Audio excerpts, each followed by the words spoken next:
Asia കപ്പിൽ പാകിസ്ഥാനെ 5 വിക്കറ്റിന് തകർത്തുകൊണ്ട് ഇന്ത്യ 9ാം കിരീടം സ്വന്തമാക്കിയിരിക്കുകയാണ്. നമുക്കിപ്പം MSK ഉണ്ട്, ഒപ്പം തന്നെ ഹാരിസുമുണ്ട്.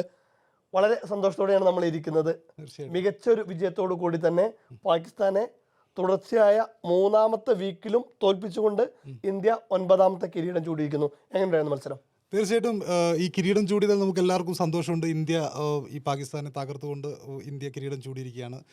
പക്ഷേ നമ്മൾ കഴിഞ്ഞ ഈ ടാക്ടിക്സിലൊക്കെ പ്രവചിച്ച പോലെ ഒരു സംഭവമുണ്ട്. അതായത് കഴിഞ്ഞ നമ്മുടെ ടാക്ടിക്സിൽ അനൂപ് ഷൺമുഖം പറഞ്ഞിരുന്നു, അതായത് ഒരു ഫൈറ്റ് ഇല്ലാത്ത അല്ലെങ്കിൽ ഒട്ടും ആവേശമില്ലാത്ത ഫൈനലാണ് ഉണ്ടാവുക എന്നുള്ളൊരു പ്രവചനമൊക്കെ നമ്മൾ മുമ്പ് പറഞ്ഞിരുന്നു. പക്ഷേ ഈ ഒരു ഫൈനലിനെ സംബന്ധിച്ചിടത്തോളം ഏറ്റവും ആവേശമുള്ളൊരു ഫൈനൽ തന്നെയാണ് നമുക്ക് കിട്ടിയിരിക്കുന്നത്. ഇപ്പോഴാണ് ഒരു ഇന്ത്യ പാക് മത്സരത്തിലേക്ക് എത്തിയത്. ആ ഒരു റിവൽറി എന്നതിൻ്റെ ഒരു അർത്ഥം നമുക്ക് കൃത്യമായിട്ടും ഗണിക്കാൻ സാധിക്കുന്ന അല്ലെങ്കിൽ മനസ്സിലാക്കാൻ സാധിക്കുന്ന ഒരു ഫൈനൽ തന്നെയായിരുന്നു. ഈ ഫൈനൽ എന്ന് പറയുമ്പോൾ ഒരു പാകിസ്ഥാനെ സംബന്ധിച്ചിടത്തോളം അവർ ഗംഭീരമായിട്ടുള്ളൊരു തുടക്കമായിരുന്നു. 11 ഓവറിലേക്ക് അവർ 100 റൺസ് ആവുന്നു.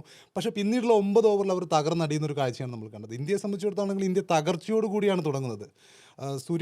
സൂര്യകുമാറും അതുപോലെ അഭിഷേക് ശർമ്മയൊക്കെ തുടക്കത്തിൽ തന്നെ ഔട്ടാവുന്നു. അഭിഷേക് ശർമ്മ കഴിഞ്ഞ മത്സരങ്ങളിലൊക്കെ ഇന്ത്യക്ക് വേണ്ടി ഏറ്റവും ഫോമിൽ കളിച്ച താരമാണ്. പക്ഷേ മിഡിൽ ഓവേഴ്സിലെ തിലക് സഞ്ജു കൂട്ടുകെട്ട്, അതിനുശേഷം ശിവൻ ദൂബെയുടെ ആ ഒരു പ്രകടനം, അതൊക്കെയാണ് ഇന്ത്യക്ക് തുണയായത്.